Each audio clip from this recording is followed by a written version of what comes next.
कि बाबा तेरा सपना अधूरा, अरविंद केजरीवाल करेंगे पूरा। दिल्ली में दलित भाईचारे से आने वाले हर एम्प्लॉय को, मुलाजिम को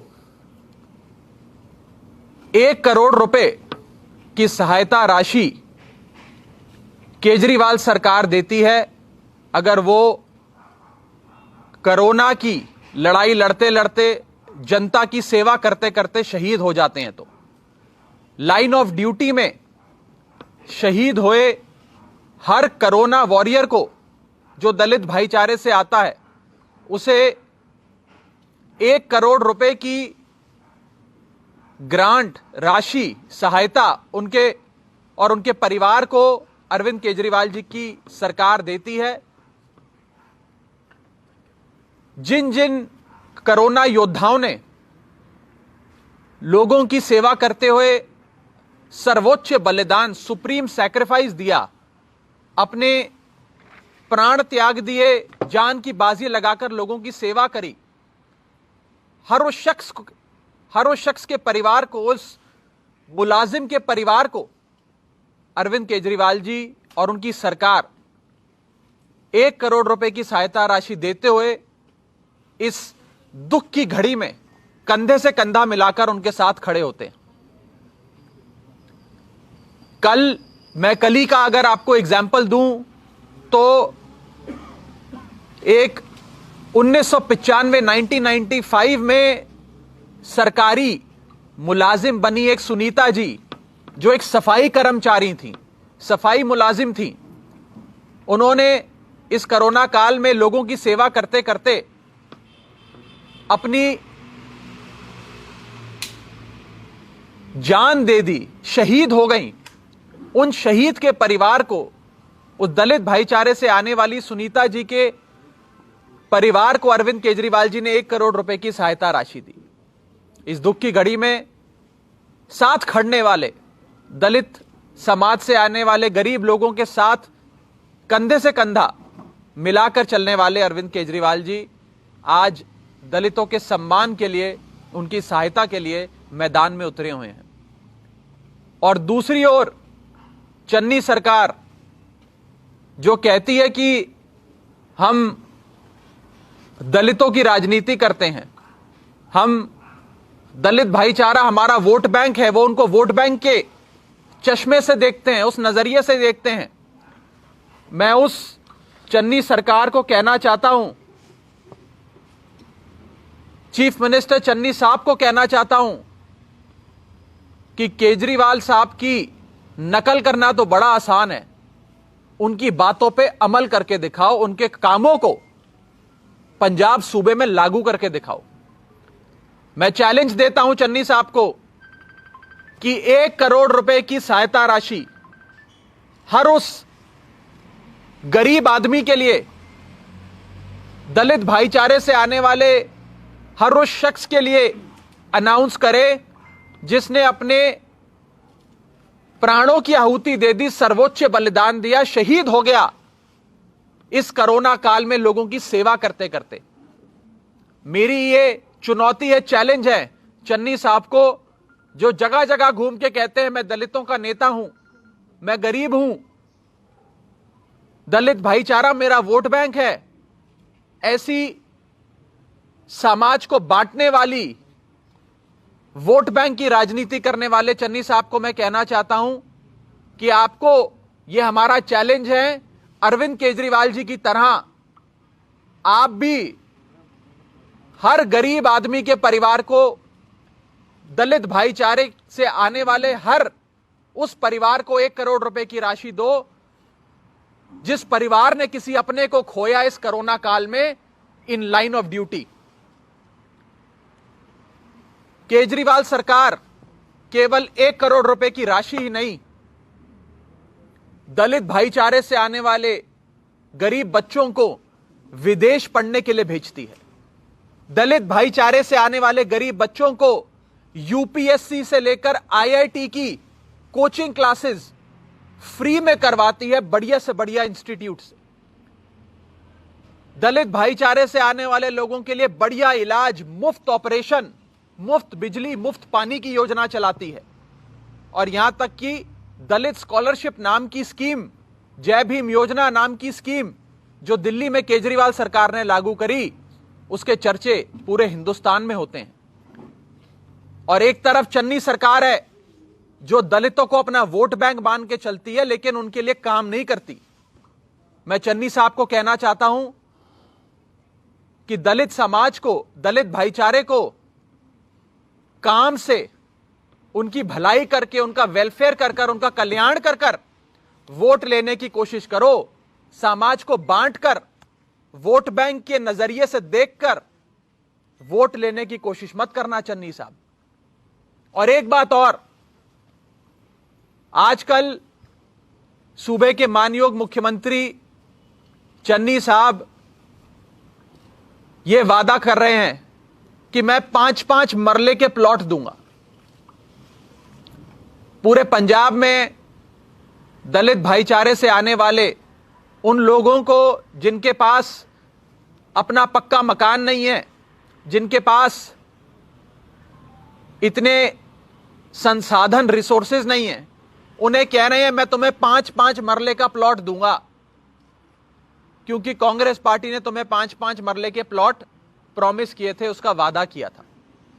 पूरे पंजाब में उन्होंने रजिस्ट्रेशन कराई, हर पिंड में रजिस्ट्रेशन कराई, ब्लॉक डेवलपमेंट ऑफिसर से लेकर तमाम सरकारी मशीनरी लगकर रजिस्ट्रेशन करा रही है 5-5 मरले के प्लॉट देने के लिए। लेकिन एक भी शख्स पूरे पंजाब में ऐसा नहीं है जिसे प्लॉट मिल गया हो, जिसकी रजिस्ट्री हो गई हो प्लॉट की। एक भी आदमी ऐसा, एक शख्स ऐसा नहीं है। मैं चन्नी साहब को साफ तौर पे कहना चाहता हूं कि चन्नी साहब, या तो आप इलेक्शन से पहले पहले, 2022 के इलेक्शन से पहले पहले सभी दलित भाईचारे से आने वाले लोगों को 5-5 मरले के प्लॉट दे दो, वरना 2022 में अरविंद केजरीवाल की सरकार पंजाब में बनेगी। तब केजरीवाल सरकार सारे दलित भाईचारे से आने वाले लोगों को 5-5 मरले के प्लॉट देगी। यह हमारा चैलेंज है, यह हमारी चुनौती है चन्नी साहब को। और अंत में मैं बस इतना कहना चाहता हूं कि जिस हिसाब से दलित समाज के लिए, दलित भाईचारे के लिए अरविंद केजरीवाल एक बड़े भाई बनके, घर के बड़े बेटे बनके काम करते हैं, आज पूरा समाज केजरीवाल साहब के साथ खड़ा होकर यही नारा बुलंद कर रहा है कि बाबा तेरा सपना अधूरा, अरविंद केजरीवाल करेंगे पूरा। हम वोट बैंक की राजनीति नहीं करते हैं, लेकिन चन्नी साहब के इस वोट बैंक की राजनीति को एक्सपोज करना बहुत जरूरी है। हमारे 2 बड़े चैलेंज आज चन्नी साहब को, पहला कि 1 करोड़ रुपए की सम्मान राशि, सहायता राशि आप हर दलित भाईचारे से आने वाले शहीद के परिवार को मुहैया कराइए, और दूसरा 5-5 मरले के प्लॉट केवल कागजों में नहीं, असल में लोगों को देकर उसकी रजिस्ट्री कराइए इलेक्शन से पहले, नहीं तो 2022 में केजरीवाल सरकार बनेगी, हम दलित भाईचारे से आने वाले हर शख्स को 5-5 मरले के प्लॉट देंगे। मैं चीमा साहब से कहूंगा वो आगे की बात आपसे साझा करेंगे। बहुत बहुत धन्यवाद राघव चड्ढा जी। बिल्कुल राघव जी ने जिहड़ी गल कही आ कि पंजाब विच गरीब लोगों के नां ते, अनुसूचित जाति जनजाति के लोगों के नां ते कांग्रेस पार्टी राजनीति कर रही है, पर लेकिन असलीयत दे विच कोई भी स्कीम जिहड़ी आ वो पंजाब के गरीब लोगों तक, पंजाब के अनुसूचित जाति कबीलियां तक एक भी स्कीम का लाभ नहीं पहुँच रहा। गल 5-5 मरले प्लाट की हो रही सी, बिल्कुल एक भी पंजाब विच किसी के भी व्यक्ति के नां ते एक भी रजिस्ट्री जिहड़ी आ कांग्रेस पार्टी वालों, चन्नी साहब वालों नहीं हुई हुण तक पंजाब विच। बेशक रजिस्ट्रेशन कर रहे हैं कि पिंडां विच जाके पंचायत सैकटरी, BDPO रजिस्ट्रेशन हो रही नेगियां, पर लेकिन उन्होंने नां ते कोई रजिस्ट्री नहीं हो रही। इस तरह पंजाब विच स्कॉलरशिप के नां ते तुहानूं सारिआं नूं पता गा कि कांग्रेस पार्टी के साबका मिनिस्टर साधु सिंह धर्मसोत ने किस तरह बच्चों का SC ST ਬੱਚਿਆਂ ਦਾ ਕਿਸ ਤਰ੍ਹਾਂ ਕਰੋੜਾਂ ਰੁਪਈਆ ਜਿਹੜਾ ਵਜ਼ੀਫੇ ਦਾ ਆਇਆ ਸੀ, ਸਕਾਲਰਸ਼ਿਪ ਦਾ ਆਇਆ ਸੀਗਾ, ਕਿਸ ਤਰ੍ਹਾਂ ਉਹ ਖਾ ਲਿਆ। ਔਰ ਜਦ ਕਿ CBI ਵੱਲੋਂ ਵੀ ਆਰਡਰ ਹੋ ਚੁੱਕੇ ਨੇਗੇ, ਜਦ ਕਿ ਵੱਖ-ਵੱਖ ਏਜੰਸੀਆਂ ਵੱਲੋਂ ਵੀ ਆਰਡਰ ਹੋ ਚੁੱਕੇ ਨੇਗੇ ਕਿ ਉਹ ਸਾਰਿਆਂ ਦੇ ਖਿਲਾਫ, ਉਹਨਾਂ ਅਧਿਕਾਰੀਆਂ ਦੇ ਖਿਲਾਫ, ਉਸ ਮਿਨਿਸਟਰ ਦੇ ਖਿਲਾਫ ਮੁਕੱਦਮਾ ਦਰਜ ਹੋਵੇ। ਪਰ ਲੇਕਿਨ ਕਾਂਗਰਸ ਪਾਰਟੀ ਦੀ ਸਰਕਾਰ, ਚੰਨੀ ਸਾਹਿਬ ਲਗਾਤਾਰ ਉਹਨੂੰ ਬਚਾ ਰਹੇ ਨੇ। ਔਰ ਦੂਜੇ ਪਾਸੇ ਜੈ ਭੀਮ ਯੋਜਨਾ ਜਿਹੜੀ ਕਿ ਦਿੱਲੀ ਸਰਕਾਰ ਨੇ ਲਾਗੂ ਕੀਤੀ ਹੋਈ ਆ, ਦਿੱਲੀ ਵਿੱਚ ਕੋਈ ਵੀ ਵਿਅਕਤੀ, ਚਾਹੇ ਉਹ ਜਿੰਨਾ ਮਰਜ਼ੀ ਗਰੀਬ ਆ, ਚਾਹੇ ਉਹਦੇ ਬੇਸ਼ੱਕ ਮਤਲਬ ਗਰੀਬ ਬੱਚਾ ਗਾ, ਜੇਕਰ ਉਹ ਕਿਸੇ ਵੱਡੀ ਇੰਸਟੀਟਿਊਸ਼ਨ ਦੇ ਵਿੱਚ ਪੜ੍ਹਨਾ ਚਾਹੁੰਦਾ ਗਾ, IIT ਦੀ ਤਿਆਰੀ ਕਰਨਾ ਚਾਹੁੰਦਾ ਗਾ, ਯੂਨੀਅਨ ਪਬਲਿਕ ਸਰਵਿਸ ਕਮਿਸ਼ਨ ਦੇ ਵਿੱਚ ਜਾਣਾ ਚਾਹੁੰਦਾ ਗਾ, ਸਿਵਲ ਸੇਵਾਵਾਂ ਦੀਆਂ ਪ੍ਰੀਖਿਆਵਾਂ ਦੇਣਾ ਚਾਹੁੰਦਾ ਗਾ, ਔਰ ਸਰਕਾਰ ਚਾਹੇ ਉਹਦੀ ਜਿਹੜੀ ਇੰਸਟੀਟਿਊਸ਼ਨ ਆ, ਚਾਹੇ ਉਹਦਾ 5 ਲੱਖ ਰੁਪਏ ਖਰਚਾ ਗਾ, ਚਾਹੇ 7 ਲੱਖ ਰੁਪਏ ਖਰਚਾ ਗਾ, ਦਿੱਲੀ ਸਰਕਾਰ ਉਹਨੂੰ ਮੁਫਤ ਦਿੰਦੀ ਆ। ਔਰ 2000 ਰੁਪਈਆ ਪ੍ਰਤੀ ਮਹੀਨਾ ਉਹਨੂੰ ਸਟਾਈਪਨ ਮਿਲਦਾ ਗਾ, ਤਾਂ ਕਿ ਉਹ ਬੱਚਾ ਆਪਣੀ ਜਿਹੜੀ 2 ਮਹੀਨੇ ਦੇ ਵਿੱਚ ਜਿਹੜਾ ਉਹਦਾ ਆਉਣ ਜਾਣ ਦਾ ਖਰਚਾ ਜਾਂ ਖਾਣ ਪੀਣ ਦਾ ਖਰਚਾ ਉਹ ਵੀ ਮੈਂ ਸਮਝਦਾ ਅਲੱਗ ਤੋਂ ਮਿਲਦਾ ਗਾ। ਔਰ ਪੰਜਾਬ ਵਿੱਚ ਪਿਛਲੇ ਸਮੇਂ ਇਹ ਇੰਸਟੀਟਿਊਸ਼ਨ ਖੁੱਲੀ ਸੀ। ਜੇ ਆਪਾਂ ਮੋਹਾਲੀ ਵਾਲੀ ਗੱਲ ਕਰ ਲਈਏ, ਪੰਜਾਬੀ ਯੂਨੀਵਰਸਿਟੀ ਪਟਿਆਲਾ ਦੀ ਗੱਲ ਕਰ ਲਈਏ, ਗੁਰੂ ਨਾਨਕ ਦੇਵ ਯੂਨੀਵਰਸਿਟੀ ਦੀ ਗੱਲ ਕਰ ਲਈਏ, ਉੱਥੇ ਜਿਹੜਾ ਹੈਗਾ ਬੱਚਿਆਂ ਨੂੰ ਯੂਨੀਅਨ ਪਬਲਿਕ ਸਰਵਿਸ ਕਮਿਸ਼ਨ ਦਾ ਐਗਜ਼ਾਮ ਦੇਣ ਦੇ ਲਈ, ਸਿਵਲ ਸੇਵਾਵਾਂ ਦਾ ਐਗਜ਼ਾਮ ਦੇਣ ਦੇ ਲਈ ਤਿਆਰੀ ਕਰਵਾਈ ਜਾਂਦੀ ਸੀ ਮਾੜੀ ਮੋਟੀ। ਪਰ ਲੇਕਿਨ ਅੱਜ ਸਾਰੇ ਪੰਜਾਬ ਦੇ ਵਿੱਚ ਬਿਲਕੁਲ ਸਾਰੀਆਂ ਸੰਸਥਾਵਾਂ ਟੋਟਲ ਬੰਦ ਪਈਆਂ ਨੇਗੀਆਂ। ਨਾ ਉੱਥੇ ਕੋਈ ਪ੍ਰੋਫੈਸਰ ਆਗਾ, ਨਾ ਕੋਈ ਉੱਥੇ ਟੀਚਰ ਆਗਾ, ਸਾਰੇ ਹੋਸਟਲ ਖਾਲੀ ਪਏ ਨੇਗੇ। ਔਰ ਸਰਕਾਰ, ਔਰ ਪੰਜਾਬ ਸਰਕਾਰ, ਕਾਂਗਰਸ ਪਾਰਟੀ ਦੀ ਸਰਕਾਰ, ਚੰਨੀ ਸਾਹਿਬ ਕਹਿ ਰਹੇ ਨੇ ਕਿ ਅਸੀਂ ਬੱਚਿਆਂ ਦੇ ਲਈ ਭਲਾਈ ਦਾ ਕੰਮ ਕਰ ਰਹੇ ਹਾਂ। ਸੋ ਮੇਰਾ ਕਹਿਣ ਦਾ ਭਾਵ ਆ, ਜਿਹੜੀ ਗੱਲ ਚੱਡਾ ਸਾਹਿਬ ਨੇ ਕਹੀ ਆ ਬਿਲਕੁਲ ਦਰੁਸਤ ਆ। ਪੰਜਾਬ ਵਿੱਚ ਅੱਜ ਗਰੀਬ ਲੋਕਾਂ ਦੇ ਨਾਂ ਤੇ, ਦਲਿਤ ਲੋਕਾਂ ਦੇ ਨਾਂ ਤੇ, ਅਨੁਸੂਚਿਤ ਜਾਤੀਆਂ ਦੇ ਨਾਂ ਤੇ ਰਾਜਨੀਤੀ ਹੋ ਰਹੀ ਆ, ਪਰ ਲੇਕਿਨ ਕੋਈ ਵੀ ਲਾਭ ਉਹਨਾਂ ਤੱਕ ਨਹੀਂ ਪਹੁੰਚ ਰਿਹਾ। ਗੱਲ ਕੀਤੀ ਸੀ 2500 ਰੁਪਏ ਪੈਨਸ਼ਨ ਦੇਣ ਦੀ, ਅੱਜ ਪੂਰੇ 5 ਸਾਲ ਹੋਣ ਜਾ ਰਹੇ ਨੇ। 40-45 ਦਿਨਾਂ ਬਾਅਦ ਪੰਜਾਬ ਸਰਕਾਰ ਖਤਮ ਹੋ ਜੂਗੀ, ਕੋਡ ਆਫ ਕੰਡਕਟ ਲੱਗ ਜੂਗਾ। 2500 ਰੁਪਏ ਪੈਨਸ਼ਨ ਅੱਜ ਪੰਜਾਬ ਦੇ ਕਿਸੇ ਵੀ ਘਰ ਤੱਕ ਨਹੀਂ ਪਹੁੰਚੀ। 51000 ਸਗਨ ਸਕੀਮ ਅੱਜ ਪੰਜਾਬ ਦੇ ਕਿਸੇ ਘਰ ਤੱਕ ਨਹੀਂ ਪਹੁੰਚੀ।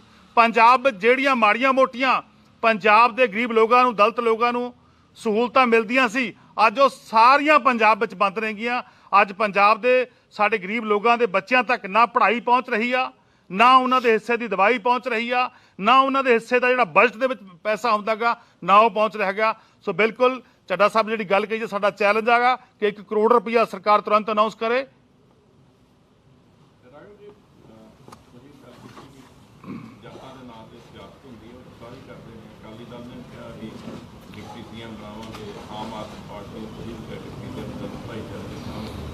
ਕਾਂਗਰਸ ਤੇ ਬਹੁਤ ਅੱਗੇ ਨਿਕਲ ਗਈ ਇਸ ਮਾਮਲੇ 'ਚ। ਜਾਤ ਦੇ ਮਾਮਲੇ ਉਹਨਾਂ ਨੇ ਦਲਿਤ ਮੁੱਖ ਮੰਤਰੀ ਬਣਾਤਾ। ਪਿਛਲੀ ਜਿਹੜੀ MLA ਤੁਹਾਡੇ ਜਿੱਤੇ ਸੀ, ਬੜੇ ਵਧੀਆ ਦਲਿਤ ਭਾਈਚਾਰੇ ਤੋਂ MLA ਜਿੱਤੇ ਸੀ, ਕਿ ਤੁਸੀਂ ਮੁੱਖ ਮੰਤਰੀ दलित भाईचारे जो बना सकते हैं? देखिए, आम आदमी पार्टी काम करने में, रिप्रेजेंटेशन देने में विश्वास रखती है, लेकिन उसका ढिंडोरा पीटकर समाज को वोट बैंक के नजरिए से देखकर सियासत नहीं करती।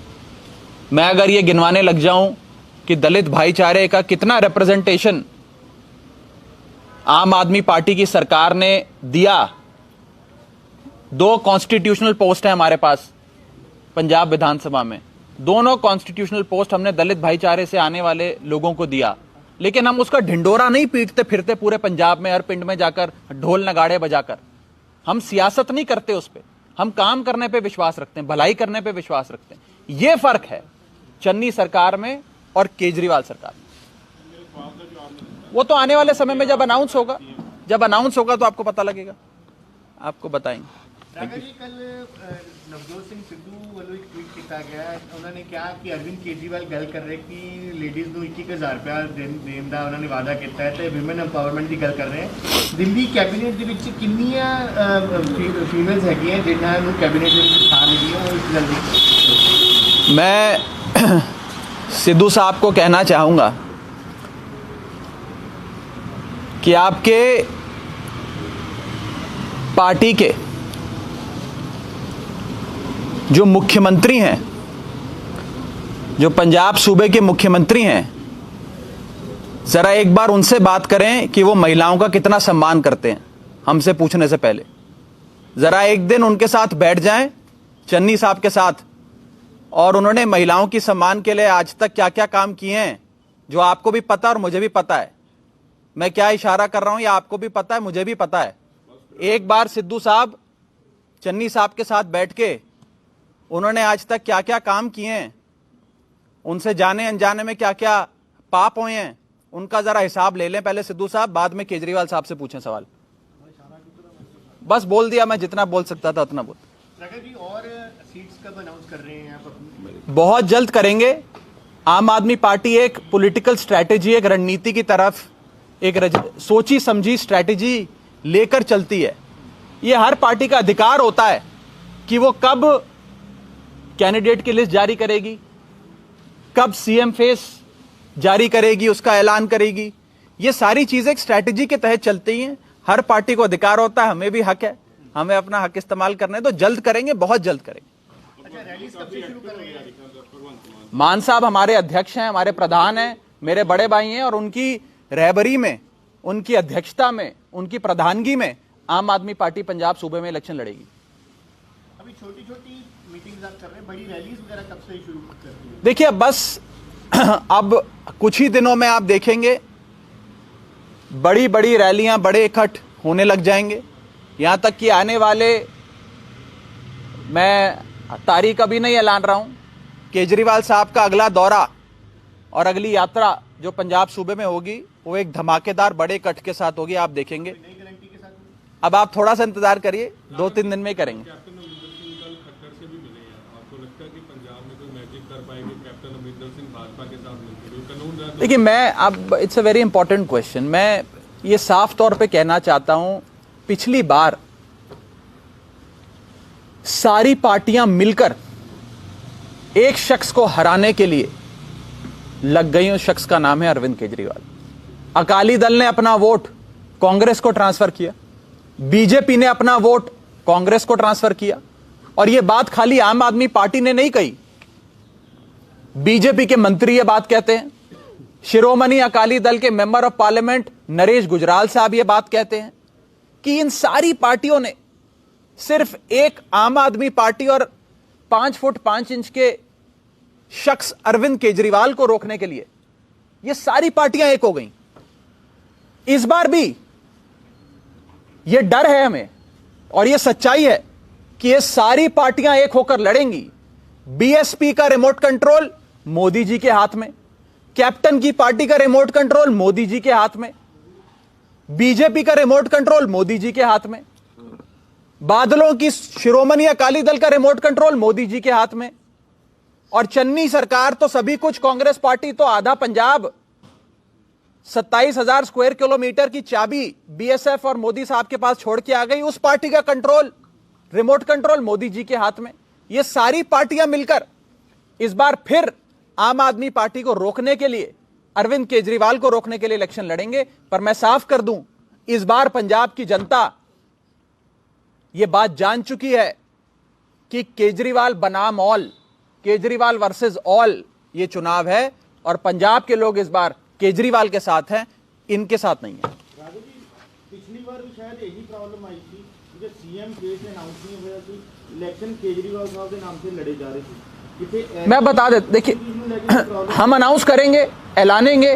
मैं तो बता रहा हूं, पिछली बार 17 के इलेक्शन में हमने सीएम फेस का ऐलान नहीं किया, उसके कोई पॉलिटिकल कारण होते हैं, रीजंस होते हैं।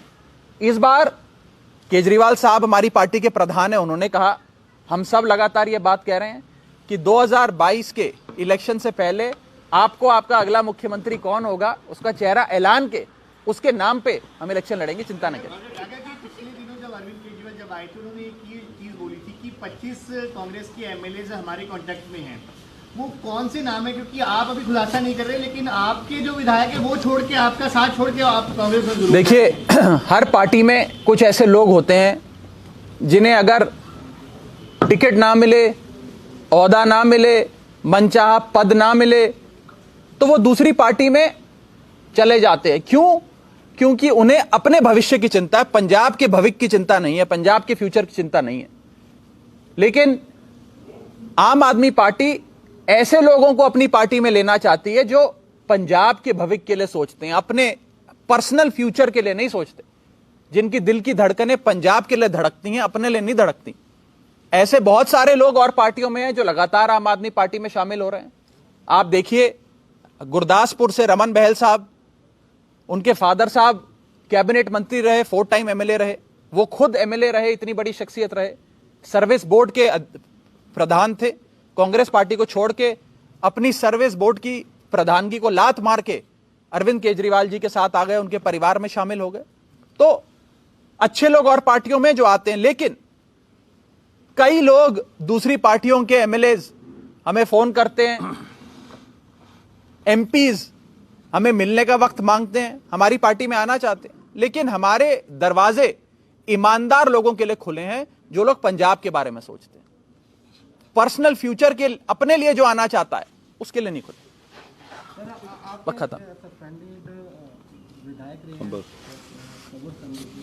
वो भी कहीं ना कहीं एक दिन बकायदा सीएम की गाड़ी में आते दिखे। कोई बात नहीं, जब उनसे पूछा गया तो वो चीज को डिनाई कर रहे थे, बट र्यूमर है कहीं ना कहीं वो कांग्रेस देखिए, मैं इंडिविजुअल्स पे कमेंट नहीं करना